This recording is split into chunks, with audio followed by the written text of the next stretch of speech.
बड़े बुजुर्ग और उनके साथ साथ आज यहाँ इतनी बड़ी संख्या में शामिल हुए मेरे सभी युवा साथियों, जिन्होंने अपने दिन में से इतना कीमती समय निकालकर हम सबको सुनने आए, आप सभी का मैं तहे दिल से धन्यवाद करता हूं। और आज इस विशाल चुनावी जनसभा को सफल बनाने के लिए हमारे बीएसपी के सभी पदाधिकारी एवं नेतागण और हमारी इस मूवमेंट की जान हमारे मेहनतकश कार्यकर्ताओं ने जो दिन रात एक कर इस चुनावी जनसभा को सफल बनाया, आप सभी का भी मैं तहे दिल से धन्यवाद करता हूं। साथियों, यहां आप लोगों के बीच में अपनी बात रखने से पहले मैं अपने सभी संतों, गुरुओं व महापुरुषों को, जिसमें खासकर महात्मा ज्योतिबा फूले, छत्रपति शाहू जी महाराज, नारायण गुरु, बाबा साहब डॉक्टर भीमराव अंबेडकर जी एवं मान्यवर साहब श्री कांशीराम जी को नमन करता हूं। साथ ही मैं बहुजन समाज पार्टी के राष्ट्रीय अध्यक्ष व उत्तर प्रदेश की 4 बार रही मुख्यमंत्री एवं पूर्व सांसद आदरणीय बहन जी के नाम से लोकप्रिय बहन कुमारी मायावती जी का भी पूरे तहे दिल से आभार प्रकट करता हूं। साथियों, जिन्होंने अपनी पूरी जिंदगी बामसेफ, DS4 व बीएसपी के जन्मदाता एवं संस्थापक मान्यवर साहब श्री कांशीराम जी के बताए हुए रास्ते पर चलकर परम पूज्य बाबा साहब डॉक्टर भीमराव अंबेडकर जी के मानवतावादी व आत्मसम्मान एवं स्वाभिमान के मूवमेंट के कारवा को अपने आजीवन त्याग, तपस्या व कड़े संघर्ष के जरिए एक नई राजनीतिक ऊर्जा दी है, शक्ति दी है व पहचान दी है तथा उत्तर प्रदेश जैसे विशाल व महत्वपूर्ण राज्य में 4 बार अपनी पार्टी की बीएसपी की नेतृत्व में सरकार बनाकर खासकर बहुजन समाज के लिए एक ऐसी मिसाल बन चुकी हैं, जिसे प्रेरणा लेकर करोड़ों लोग आज यहाँ दिल्ली में भी सामाजिक परिवर्तन व आर्थिक तरक्की के मिशनरी कार्य से जुड़ चुके हैं। इतना ही नहीं, बल्कि मैं खुद भी उनके इस नेतृत्व से प्रभावित होकर बीएसपी मूवमेंट से जुड़ा हूं और उनके पद चिन्हों पर चलकर इस मिशनरी दायित्व को, कर्तव्य को व फर्ज को अपनी आखिरी सांस तक निभाने की पूरी कोशिश करता रहूंगा। साथियों, अब मैं आप लोगों का ध्यान यहाँ विधानसभा आम चुनाव के ऊपर लाना चाहूंगा। पिछले 11 सालों से दिल्ली प्रदेश में आम आदमी पार्टी की सरकार चल रही है, परंतु आज भी दिल्ली की हालत वैसी ही है जैसे 11 साल पहले थी। आज भी दिल्ली की सड़कों में कोई सुधार नहीं आया। आज भी दिल्ली की हवा उतनी ही गंदी है, उतनी ही जहरीली है जितनी 11 साल पहले हुआ करती थी। आज भी दिल्ली में पीने के लिए आप लोगों को साफ पानी नहीं मिलता। आज भी दिल्ली की जनता के लिए कोई नई नौकरियां नहीं उपलब्ध कराई गई। साथियों, पर इस बारी आप लोग वोट डालने से पहले इनसे ये कुछ जरूरी मुद्दों पर सवाल जरूर करें। साथियों, आपका फर्ज बनता है, आपको बाबा साहब डॉक्टर भीमराव अंबेडकर जी की मेहनत से वोट डालने का अधिकार मिला है और इस वोट का अधिकार आपको सही मायने में तब इस्तेमाल करने के लिए आपको हर पार्टी से सवाल करना होगा। आज हम आपको बीएसपी के कामों के बारे में बताएंगे, परंतु उससे पहले आपका ध्यान ये 11 साल से चल रही आम आदमी पार्टी के कार्यों पे भी एक बारी को आपका ध्यान लाने की कोशिश करेंगे। साथियों,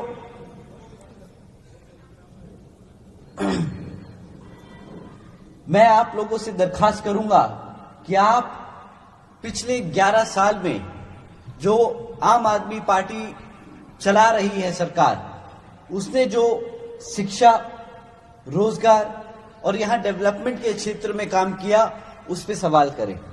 साथियों, मैं पूछना चाहूंगा यहां पे मौजूद सभी सदस्यों से कि आप लोगों को शिक्षा के क्षेत्र में इस सरकार ने क्या दिया। केजरीवाल की सरकार पिछले 10 सालों से यहाँ पे दिल्ली में सत्ता में आसीन है। उन्होंने बहुत लंबे चौड़े वादे किए थे आप सभी से। आपके बच्चों की शिक्षा को लेकर उन्होंने लंबे चौड़े वादे किए थे।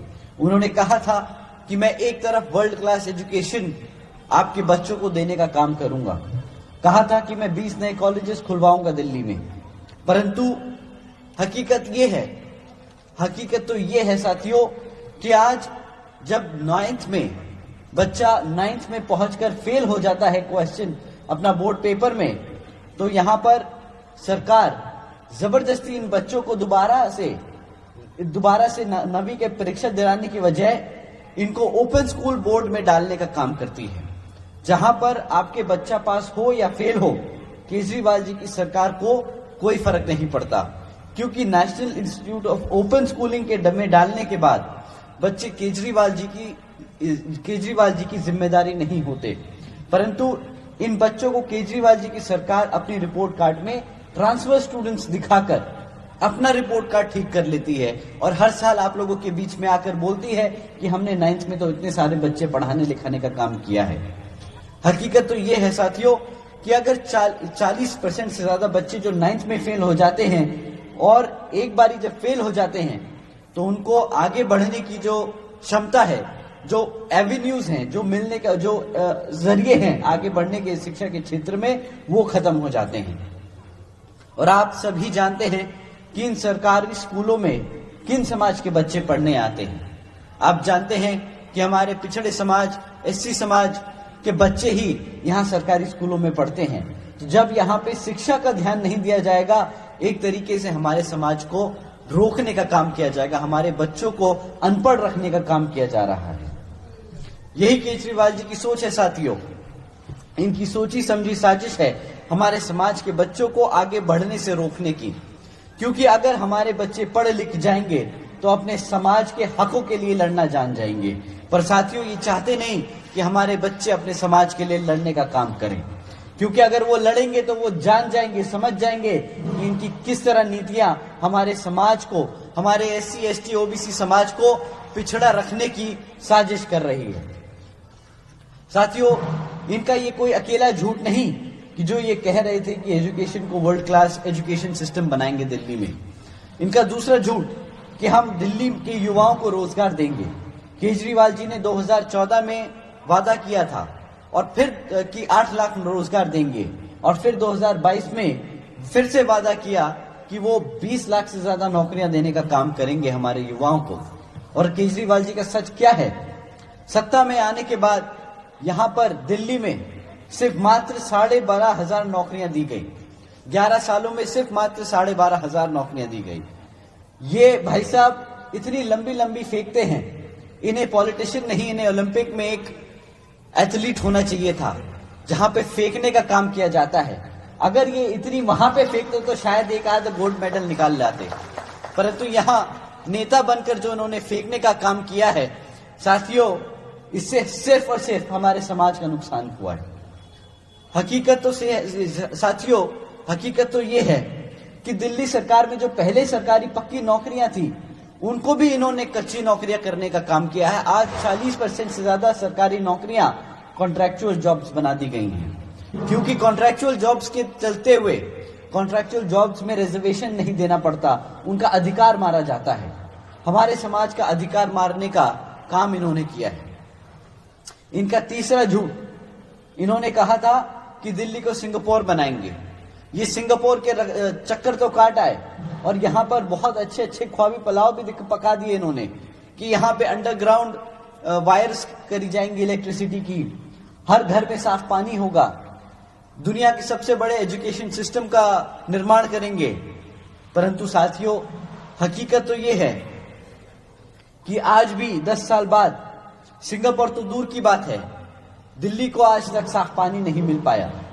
इतना ही नहीं, जब भी हर बार गर्मी के मौसम में पानी की शॉर्टेज होती है तो हमारे समाज के लोगों को, यहाँ आधे से ज्यादा दिल्ली की जनता को टैंकरों पर निर्भर होना पड़ता है, और वो भी कोई सरकार नहीं भेजती, ये प्राइवेट टैंकर वाले हैं जो आप लोगों को महंगे दाम में वही साफ पानी देने का काम करते हैं जो सरकार ने वादा किया था आपको सस्ते दामों में देने का।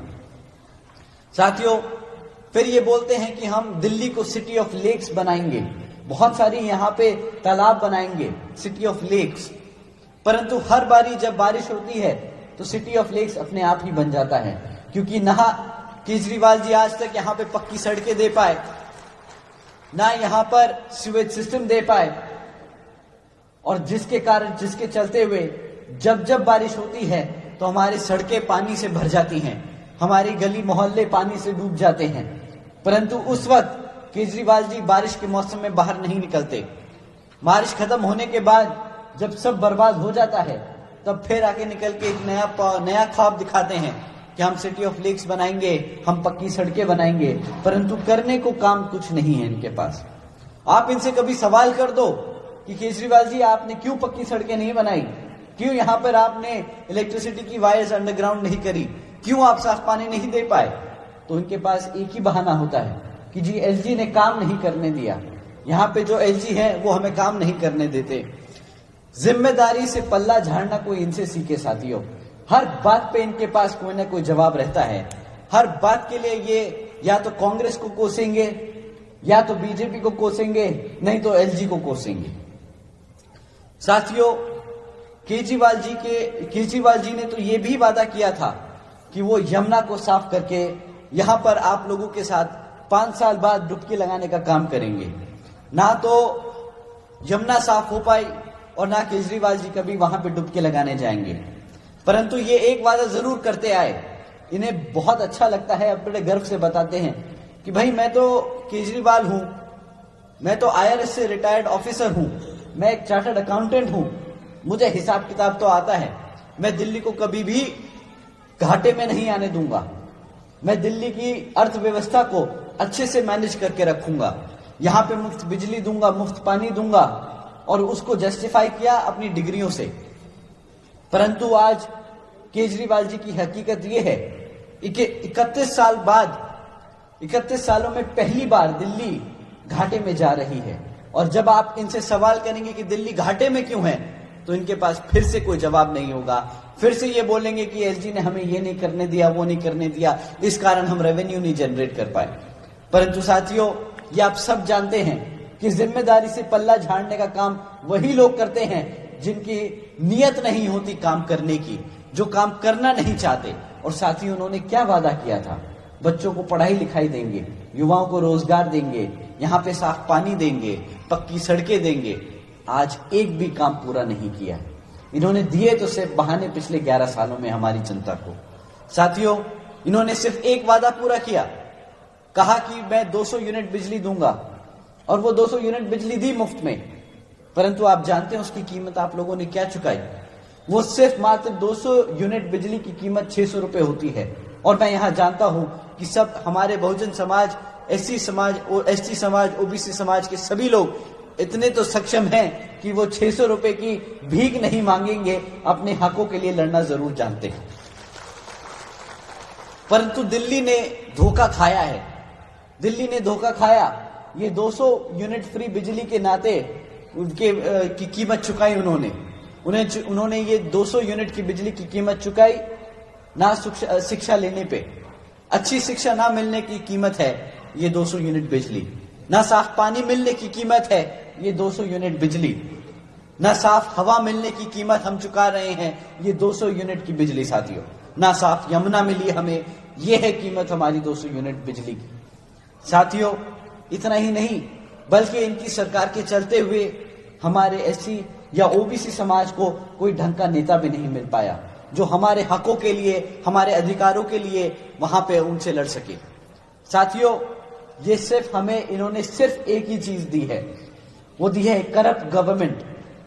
पिछले 1.5 सालों में आप सब ने देखा किस तरह गली मोहल्लों में स्कूल और अस्पताल नहीं खुले, पर शराब के ठेके जरूर खुले। हर गली मोहल्ले में शराब के ठेके खोले इन्होंने, और ज्यादातर शराब के ठेके किन के मोहल्लों में खुले, यहाँ पे बैठी जनता सब जानती है। हमारे एससी, एसटी, ओबीसी कमजोर वर्ग के समाज के घरों में, घर के बाहर इन्होंने शराब के ठेके खोले।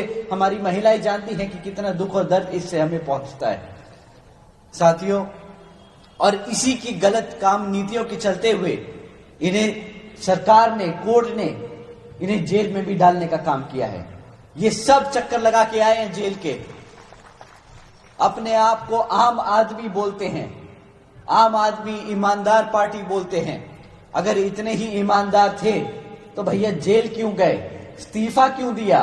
इस्तीफा क्यों दिया मुख्यमंत्री के पद से? घबरा गए क्या?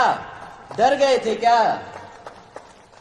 वैसे तो मंचों से प्रेस कॉन्फ्रेंस करके दुनिया जहां के वादे ठोकते हैं।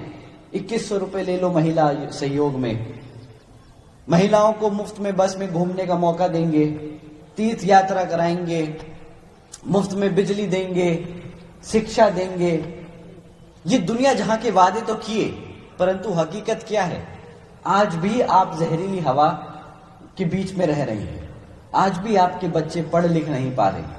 अगर आप अपने बच्चों की शिक्षा के लिए सवाल करेंगे तो इनके पास जवाब नहीं होगा। साथियों, ऐसे सरकार नहीं चलाई जाती। इन्होंने तो मौका भी मिला, इनको मौका मिला हमारे SC ST OBC समाज के लोगों को वो पद देने का और उन्हें काम करने देने का मौका मिला। जब ये लोग, इनका उप मुख्यमंत्री और मुख्यमंत्री दोनों जेल में थे तो इन्हें नया मुख्यमंत्री उप मुख्यमंत्री नियुक्त करना था। इनके पास क्या पूरे 70-72 सीटों पे इन्हें एक MLA नहीं मिला SC ST का जो ये चीफ मिनिस्टर बना सके? आप ही बताइए, क्या आपको मिला दिल्ली का SC या ST OBC समाज से चीफ मिनिस्टर? हाथ उठा के बताइए, मिला कि नहीं मिला? नहीं मिला ना। ऐसा तो है नहीं कि आम आदमी पार्टी से कोई SC या ST या OBC समाज से नेता चुन के ना गया हो विधानसभा में। गए थे,